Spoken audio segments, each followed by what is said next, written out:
Hi, I'm Mina. And I'm Yules. Thanks for tuning in to Artificially Informed. Welcome to the Deep Dive. Today, we have gathered a truly formidable stack of global developments. They really show just how interconnected, how dynamic, and frankly, how volatile the world is right now. Absolutely. We're going from the microscopic, the quantum level, straight up to the geopolitical chessboard. And then diving right back down to the deepest parts of the ocean to save submerged history. It's a dizzying scope. It is. But we're here to give you the context. Right. The crucial need-to-know nuggets that separate information overload from genuine insight. That's the mission. Our listeners looking for quick but thorough knowledge, and today that mission is clarity. We're tackling some really complex situations, but they all seem to have this unified theme. A theme of what? The limits of our control. Exactly, the limits of prediction and control. We're talking about a seismic, aggressive shift in Latin American geopolitics, a breakthrough in the global race for fusion energy. And these startling new astrophysical insights into hidden celestial populations. It's a lot. Plus, a fundamental reevaluation of human health driven by genetics and new public policy. Okay, let's unpack this enormous agenda. We have to start with the dramatic, truly unprecedented capture of Venezuelan President Nicolas Maduro. The international fallout from that is just massive. It's forcing the world to re-examine the very rules of sovereignty. Then we'll jump to China's remarkable fusion breakthrough.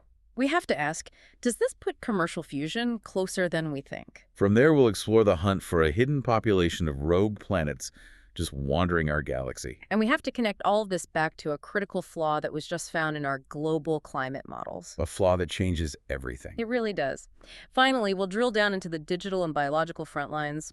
We'll talk about how AI is shaping the latest tech at CES, the Consumer Electronics Show. And on the flip side, how AI is also enabling new levels of fraud. And on the health front, we're going to detail how new metabolic science, including these GLP-1 treatments, finally demolishes the myth of willpower in obesity. Forcing a shift towards personalized biological strategies. It's a huge shift. So let's start right now with the geopolitical earthquake shaking the planet. The lead story this week is, and there's no doubt, the dramatic capture of Venezuelan President Nicolas Maduro by United States forces in Caracas. This isn't just diplomacy or sanctions. This is an incredible, overt use of hard power. It's the kind of event that fundamentally redraws the map of a continent.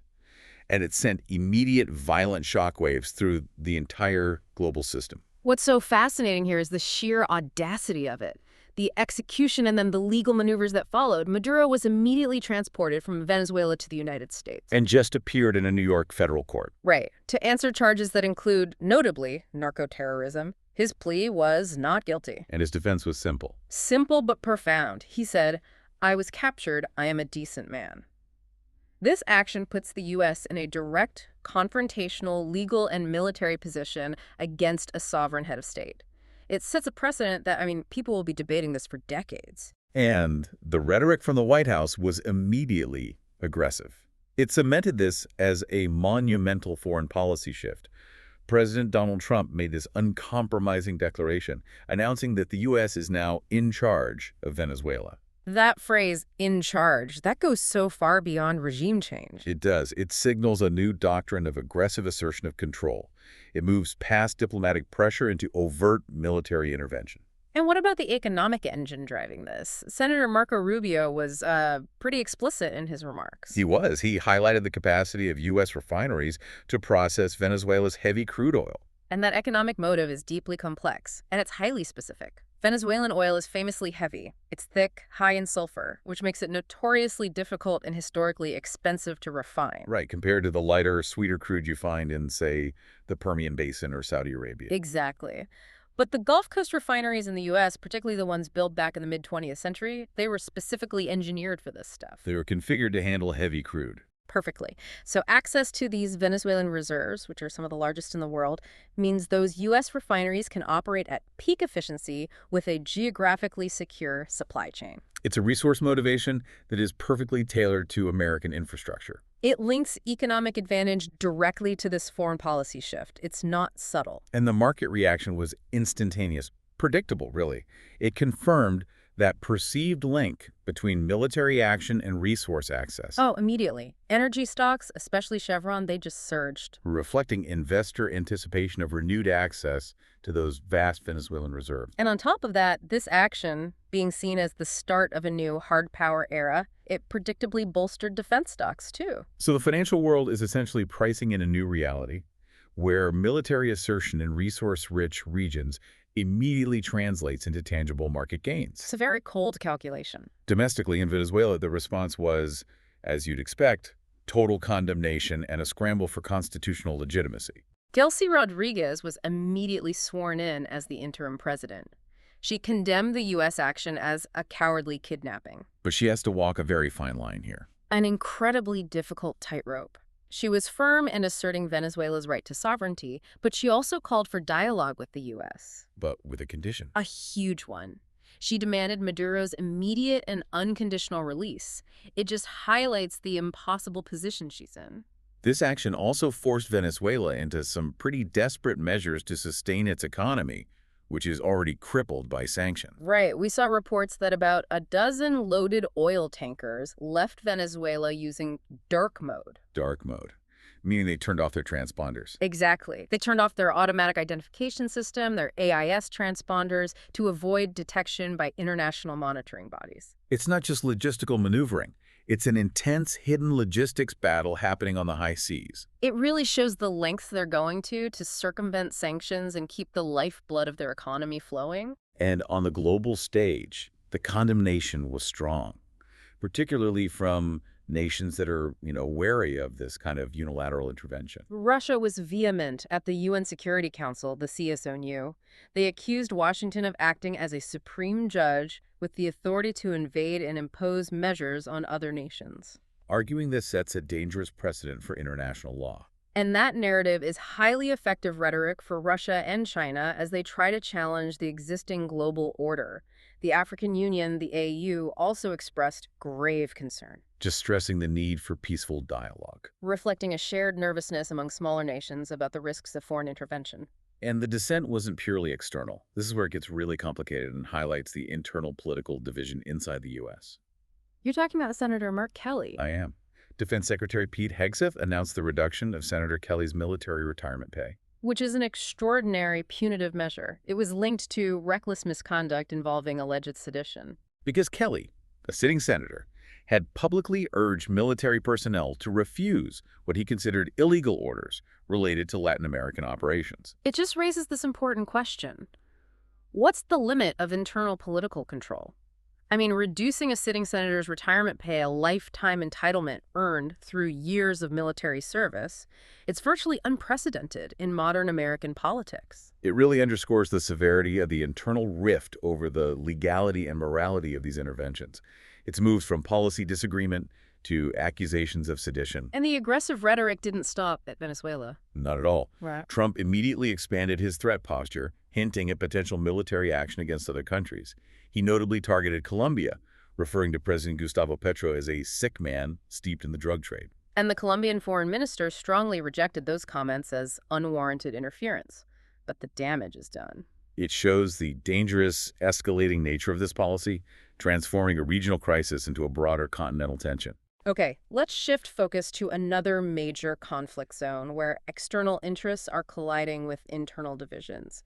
Yemen. The complexity there just continues to spiral. It does. You've got the internationally recognized Yemeni government, the Houthi rebels, and now the secessionist Southern Transitional Council, or STC. And the STC just declared an independent state of the Arab South. A bold, defiant move against Saudi Arabia and the Yemeni government, who have been demanding they withdraw their forces. So it sounds like a functional partition of Yemen is already underway, regardless of whether anyone recognizes it. Precisely. The STC's declaration signals this hardening of internal division, which makes any hope for a unified, stable political solution almost impossible in the short term. And while all this political chaos unfolds, the military engagement is relentless. Yemeni forces did manage to regain control of a crucial strategic port after days of intense airstrikes. And control over those ports is vital, not just for military logistics, but for humanitarian aid. Critically for aid. Every territorial shift significantly impacts supply chains and the lives of millions of civilians. It's an explosive situation. Moving swiftly north now, let's navigate the shifting sands of European and Asian geopolitics. Let's start with the UK's, well, its never-ending post-Brexit identity crisis. Labour leader Sir Keir Starmer has proposed what he's calling a Brexit reset. Advocating for closer alignment with the European Union on things like trade, security, environmental standards. It's a politically charged proposal. It represents a significant ideological pivot away from the more distanced, hard Brexit approach. And opponents are labeling it a Brexit betrayal. Of course. But Starmer is arguing that pragmatic cooperation is essential for economic stability. It highlights the reality that years after the divorce, the UK is still struggling to define its global trajectory. Then we have the contentious renewal of the U.S. push to annex Greenland. President Trump reignited this topic, citing the territory's paramount strategic value against perceived Russian and Chinese threats in the Arctic. And the Arctic is unquestionably the next great geopolitical theater. It really is. As climate change opens up new shipping routes and access to untapped resources, its strategic importance just grows and grows. And the Danish Prime Minister, Mette Frederiksen. She rejected the demand unequivocally, told Trump to stop the threats and respect Danish sovereignty. It just underscores the complexities when national security interests clash with sovereign rights. Okay, let's pivot sharply to Asia and the delicate balance of power there. South Korean President Lee Jae-myung met with Chinese President Xi Jinping to try and reset strained ties. Strained because of the THAAD missile defense system deployment a few years back. Exactly. THAAD stands for Terminal High Altitude Area Defense. It's a sophisticated American anti-ballistic missile system. And China saw it as a direct threat. They did. They argued its powerful radar could be used to peer deep into Chinese airspace, which would effectively neutralize their strategic deterrent. So the recent meeting covered trade, regional security, and also K-pop. And also the sensitive issue of China's unofficial ban on Korean pop culture, the Hallyu wave, which has significant economic and cultural implications for South Korea. And what was Xi Jinping's concluding message? His parting comment was particularly revealing. He urged South Korea to make the correct strategic choices to ensure regional stability. That's a very diplomatic way of issuing a warning. A clear, if diplomatic, warning about Seoul's alliance choices, especially regarding the U.S. and Japan. And speaking of regional stability, or the lack thereof, North Korea provided an immediate militaristic response to the U.S. actions in Venezuela. They tested a hypersonic missile, likely the Hwasong-11. Launched from the Ryukyu district, it traveled 1,000 kilometers. This is a classic display of military signaling from Pyongyang. It's their method of asserting military capabilities in response to what they see as aggressive foreign policy moves by the U.S. And the Hwasong-11 is particularly worrisome. Very. Because unlike traditional ballistic missiles that follow a predictable arc, hypersonic missiles are highly maneuverable and travel at least 5 times the speed of sound. Which means they could potentially evade existing U.S. and South Korean missile defense systems. It could. It's a direct challenge to the limits of defensive technology. And that brings us perfectly to the realm of science, where the race for supremacy often drives incredible innovation, particularly in the pursuit of clean, limitless energy. And the biggest story here is China's recent announcement regarding fusion. What's truly revolutionary is the result they achieved with their experimental advanced superconducting tokamak, or EAST. It's known as their artificial sun. And they maintained high confinement plasma operation for 1,066 seconds. A groundbreaking 1,066 seconds, that's nearly 18 minutes. 18 minutes of maintaining a state of matter hotter than the core of the sun. We usually hear about these breakthroughs lasting milliseconds. Why is this duration so critical? It's all about stability. The major hurdle in fusion isn't just achieving the temperature. It's sustaining it without the plasma tearing itself apart or cooling down. So they proved their magnetic field structure can actually hold that superpressurized, violently hot gas in place. For an extended period. Exactly. It shows mastery over magnetic confinement and, crucially, overcoming plasma instabilities. It's the crucial engineering and physics step towards commercial fusion energy. It is. It's not ignition yet that's producing more energy than you put in. But this stability milestone, it just fundamentally shifts the timeline closer to reality. Phenomenal achievement. Now, moving from man-made suns to the universe at large, let's talk about a stunning discovery. A hidden population of rogue planets. This is truly tremendous. Astronomers successfully measured the mass and distance of a Saturn-sized rogue planet. And a rogue planet is, just to be clear, a free-floating object that doesn't orbit a star. Correct. It just wanders the interstellar medium, and they achieved this precise measurement using a technique called gravitational microlensing. That's where the gravity of the rogue planet bends the light of a background star, right? Yes, it creates a momentary alignment that causes the background star to brighten. But the real staggering implication here is the scale. They think this isn't an isolated anomaly. Not at all. Astronomers now believe that tens of billions of these free-floating starless objects may be wandering the Milky Way. Tens of billions. That's a population that could potentially exceed the number of stars in our galaxy. What does that do to our understanding of the universe? It just opens up entirely new avenues for planetary formation theory. Were these planets violently ejected from their original systems, or did they form independently in space? And it changes our understanding of the mass of the galaxy itself. It does. This hidden mass fundamentally impacts our overall understanding of mass distribution and dark matter content. Our cosmological models will need adjustment. Okay, let's go even more esoteric, down to the fundamental physics governing matter itself, thanks to the Large Hadron Collider, the LHC, at CERN. This is one of those findings that makes fundamental physicists truly excited because it challenges a bedrock concept of classical physics. The concept of entropy or disorder. Right. When protons collide at nearly the speed of light, they create a quark-gluon plasma, this primordial state of matter. You'd expect entropy, disorder, to increase rapidly. And what do they actually find? The surprising finding is that the system's entropy remains essentially constant throughout the process. So order in the chaos, how does that finding challenge physics? It provides direct, powerful evidence that quantum mechanical principles are far more fundamental to these reactions than classical thermodynamics. It suggests a deep quantum order is presiding over these violent interactions. It shows a limit to chaos itself. Meanwhile, far from the LHC, NASA is hunting for cosmic events from the South Pole. NASA, the National Aeronautics and Space Administration, yes, their PUEO mission. PUE. Payload for ultra-high energy observations. They launched a scientific balloon from Antarctica to detect radio signals generated by high-energy neutrinos when they interact with the ice sheet. And neutrinos are cosmic messengers. Exactly. They travel vast distances without interacting with matter, carrying unique data about their violent origins, like black hole formations or neutron-star mergers. Antarctica's ice sheet provides a perfectly clear, dense medium to detect these faint signals. Now let's move from the cosmos back to Earth, where we hit a moment of profound truth regarding climate. This is perhaps the most critical finding in this section. We've been relying on fundamentally flawed climate models. This is truly sobering news. New research revealed that our assumptions about plants' ability to absorb atmospheric CO2 have been significantly overestimated. Specifically, the rates of nitrogen fixation. Yes, the process that allows plants to grow and absorb CO2, that rate was overestimated by nearly 50%. 50%. That's not a small margin of error. That's a massive miscalculation baked into the planetary calculator we all rely on. And the immediate implication for our global climate future is, well, it's catastrophic for climate modeling.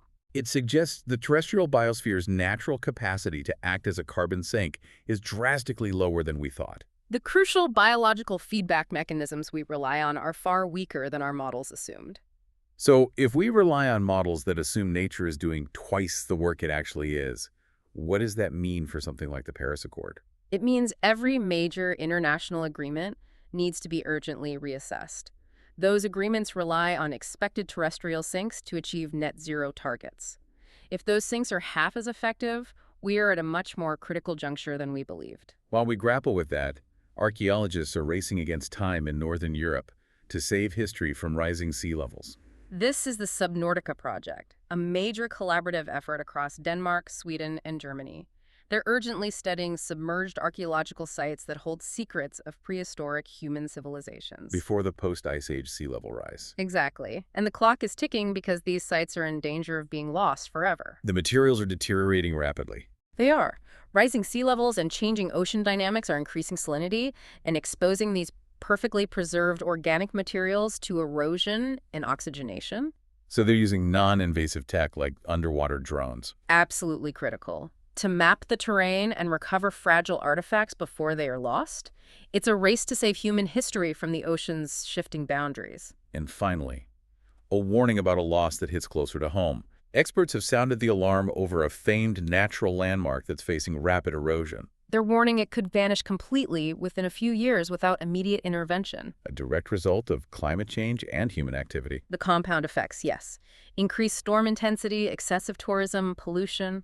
It's a stark reminder that environmental degradation isn't a distant prediction. It's actively erasing permanent features of our planet right now. Let's shift gears completely and look at the future through the lens of innovation and biology. We'll start with the big show. CES 2026 kicking off in Las Vegas. And the overriding theme this year is the deep, pervasive integration of artificial intelligence, AI, into every facet of consumer hardware. So it's no longer about standalone AI products. No, it's about AI being baked into the core functionality of everything we use, focusing heavily on boosting productivity and streamlining smart home solutions. AI is becoming the operating system for daily life. And the visual tag battles are escalating quickly. LG is making a serious play. They unveiled their ultra-thin wallpaper set and, more significantly, their micro RGB technology. Which is a step beyond mini LED. It is. Micro RGB uses individual microscopic red, green, and blue LEDs for each pixel. It offers far superior brightness, incredible color uniformity, and virtually instant pixel response. And they're directly challenging Samsung's QD OLED technology. They are. We also saw Amazon introducing Fire TV updates and Artline televisions, which are designed with a frame to blend into home decor when they're not in use. The gaming world is also seeking hyper-immersion. That new trend is dominated by RGB OLED technology. Major players like Asus with the ROG Swift and MSI are leading the charge. Offering the best of both worlds, superior color accuracy and the rapid refresh rates needed for competitive gaming. Exactly. And on a personal level, Xreal updated its entry-level personal cinema glasses, the Xreal 1S, making that large screen viewing experience more accessible. Okay, let's talk autonomy and logistics. Kodiak Robotics has partnered with Bosch to scale their 6th-generation self-driving trucks. This is critical for the future of the entire supply chain. Kodiak's 6th-gen trucks are driverless ready right off the line. Featuring triple redundant braking, steering, and power systems. A huge leap in safety. And they anticipate these fully autonomous trucks will become prevalent on U.S. highways by 2027. And enhancing detection capabilities for all-weather driving is always the biggest hurdle for autonomy. Absolutely. Teradar unveiled a new terahertz, or T-hertz, vision sensor. The resolution is an astonishing 20 times better than traditional radar. And T-hertz waves can penetrate fog, heavy rain, snow. Without significant signal degradation. This kind of robust, high-resolution sensing is essential if autonomous vehicles are ever going to achieve full reliability. But with advanced technology comes advanced fraud. We saw a stark example of AI misuse in the delivery sector. Yes, DoorDash banned a driver who allegedly used AI to create fake delivery photos. The customer said the order was marked delivered almost instantly, with a clearly manipulated photo. It highlights the urgent challenge for consumer services to detect these advanced AI-leveraged fraud techniques. It's an arms race between detection and generative AI. And speaking of AI ethics, regulators are now getting involved with the big players, like X, formerly Twitter. The UK regulatory body Ofcom sought clarification from X regarding its AI tool, Grok. The concern is its capability to generate harmful and illegal content. Right. Ofcom's mandate is to ensure platforms don't disseminate content that risks public harm. It underscores the legal and ethical challenges that come with these rapidly evolving platforms. Now, let's pivot to the biological front line. Because new science is fundamentally changing how we understand our bodies, particularly when it comes to the obesity crisis. Let's start with a dire warning about the gut biome. This is deeply worrying. A large-scale study identified 168 common chemical contaminants from industrial products, pesticides, that are actively toxic to our beneficial gut bacteria. That sounds less like a slow burn and more like a silent, ongoing public health catastrophe. It is. This chemical disruption not only affects digestion, metabolism, and immunity, but it can also foster widespread antibiotic resistance among our gut bacteria populations. Which impacts our fundamental ability to fight off infection. A dire public health challenge. Fortunately, new metabolic science might offer a pathway out of some of these disorders. By reestablishing control over our own biology. Researchers have developed new compounds that safely enhance cellular calorie burning by fine-tuning mitochondrial energy production. So unlike older, dangerous drugs, these new compounds don't just put the pedal to the floor, so to speak. Exactly. They fine-tune the throttle. They allow cells to burn more fuel without the toxic overheating effects of older compounds. It offers a much safer, more targeted mechanism for weight loss. And in public policy, the UK is taking an aggressive preventative step with the junk food ad ban. The UK's ban is a dual-pronged strategy. First, reduce exposure, particularly for children. Second, force manufacturers to innovate and reformulate their recipes to be healthier. And we've also seen expanded access to treatments like Novo Nordisk's oral obesity pill, Wegovy. This expansion of access to GLP-1 treatments is hugely significant. GLP-1 stands for Glucagon-like peptide 1. It's a hormone that regulates appetite and insulin, creating a profound sense of fullness. and the availability of an oral version dramatically expands access. It does, and this pharmacological efficacy really reinforces the broader scientific context here, Yeah. the myth of willpower. Absolutely. The scientific community is moving away from the paradigm that weight gain is purely a failure of discipline. The success of these treatments reinforces that genetics and deep biological factors play a significant, often determining role in weight regulation, So the discussion is moving away from blaming individuals. and strongly advocating for personalized, biologically informed weight management strategies. The old simplistic model of eat less, move more is giving way to a more nuanced, scientific approach. The threads of geopolitical tension and economic anxiety, they inevitably lead to societal upheaval and crime.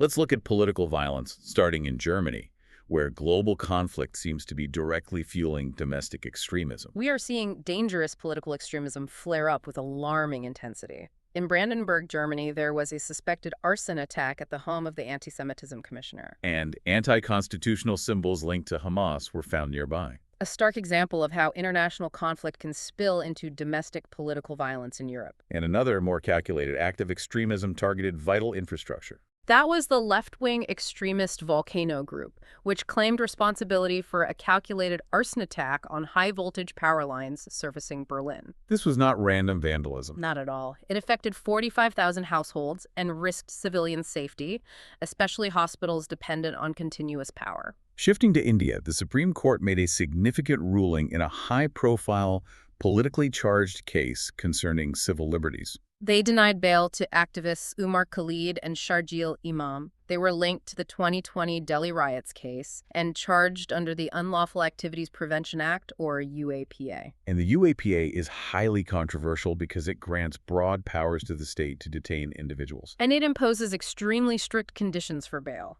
The court was explicit in its reasoning. They said trial delays can't be used as a trump card to influence judicial decisions. Right, reinforcing the challenging environment for dissent under that specific legislation.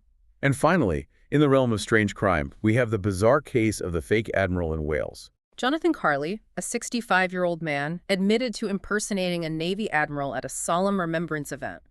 Witnesses noted he was in a full, elaborate uniform, complete with a suspicious sword and a rare medal he wasn't entitled to wear. It's an act of fraud that grossly disrespects veterans. It caused immediate public outrage. Moving on to high-profile harassment, cyberbullying continues to be weaponized against public figures. A Paris court convicted 10 individuals for cyberbullying France's First Lady, Brigitte Macron. Their actions were characterized as malicious and focused on derogatory gender and age stereotypes. The conviction reinforces the crucial legal principle that accountability exists beyond the perceived anonymity of the internet. And one of the most chilling crime stories highlights the intersection of youth violence and vulnerability in a major European city. This was the case near London's King's Cross station, where 3 teenage girls were charged with the murder of a 45-year-old homeless man. And the horror of it was the reported behavior afterward. Witnesses reported the girls were laughing and posing for selfies near the scene. It's raised grave concerns about societal empathy and the normalization of violence. In Switzerland, a community is dealing with an immense tragedy following a massive fire during the holiday season. All 40 victims of the New Year's Eve fire at La Consolation Bar in Crans, Montana have now been identified, sadly, including teenagers. And the criminal inquiry is focusing on the bar owners and critical safety regulation failures. Yes, specifically looking at emergency exits and capacity limits. It raises urgent questions about the enforcement of public venue safety measures. And finally, a peek into the precarious financial instability that can hit anyone, even Hollywood veterans. Actor Mickey Rourke launched a GoFundMe campaign seeking to raise $60,000 in back rent to avoid eviction. It just reflects the financial volatility within the entertainment industry. It really does, and the difficulties many figures face in maintaining stability even years after achieving fame. Let's wrap up with a quick check on key economic indicators and market anomalies, starting with China's relentless infrastructure ambition. China plans a massive 19% expansion of its high-speed rail network by 2030, aiming for a stunning 60,000 kilometers of high-speed routes. Reinforcing their global dominance in the sector. It does, despite persistent concerns about the long-term debt burden and profitability of the national rail system. It shows a prioritization of infrastructure control over immediate financial returns. And despite the turmoil surrounding the U.S. intervention in Venezuela, OPEC Plus decided to stick to their current plan. Yes, the coalition of major oil producers decided to maintain current oil output levels.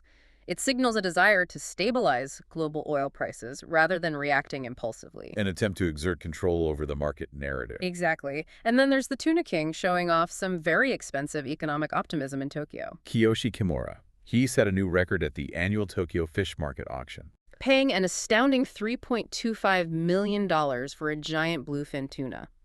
He explicitly attributed the splurge to optimism about the Japanese economy under the new female prime minister, Sanae Takaichi. Finally, a critical economic lifeline for the Caribbean. Remittances to Caribbean nations are expected to reach $20.9 billion by 2025, with the U.S. being the largest donor. And these remittances serve as a crucial private social safety net.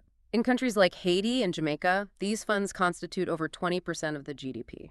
It underscores the structural economic reliance on diaspora populations. We've truly mapped a world defined by the pursuit and the failure of control. From the aggressive intervention in Venezuela to China's calculated pursuit of unlimited fusion energy, we've seen how quantum stability might govern the universe. Just as social instability threatens critical infrastructure and public trust here on Earth. The underlying thread throughout this whole deep dive has been pressure and the limits of our models. It has, whether it's geopolitical pressure leading to unpredictable military actions or environmental pressure forcing us to re-examine our climate models. The demand for resilient and reliable systems in energy, technology, and governance has never been higher. We are actively learning about the limits of human knowledge. Whether that's in physics at the Large Hadron Collider or in our ability to mitigate our own impact on the planet's CO2 cycle. And that brings us back to that monumental finding from the science section, that massive flaw in our climate predictions. It does. We learned that a major miscalculation suggests plants absorb nearly 50% less carbon dioxide than we hoped. A cornerstone of our climate mitigation theory is fundamentally flawed. So here's the provocative thought for you to consider as you process all this. If the very basic biological processes we rely on to mitigate warming are failing to keep pace with our predictions, what other fundamental scientific assumption are we making right now? About energy, maybe, or technology? Perhaps the projected capability of a quantum computer, or the long-term stability in fusion containment, or the reliability of a driverless truck fleet. An assumption that in 5 years we will discover was vastly and potentially dangerously overestimated. We've seen the risk of relying on flawed models today, so what model are you trusting most for tomorrow? Keep that thought close. Thank you for joining us for this deep dive. We'll talk to you next time. You're enjoying Artificially Informed. Hit subscribe and share it with a friend. From the left, the right, and straight from the algorithm. Thank you. That's it for today's Artificially Informed. Nope. Thanks for spending your time with us. Yeah. Stay sharp, stay curious. See you next time.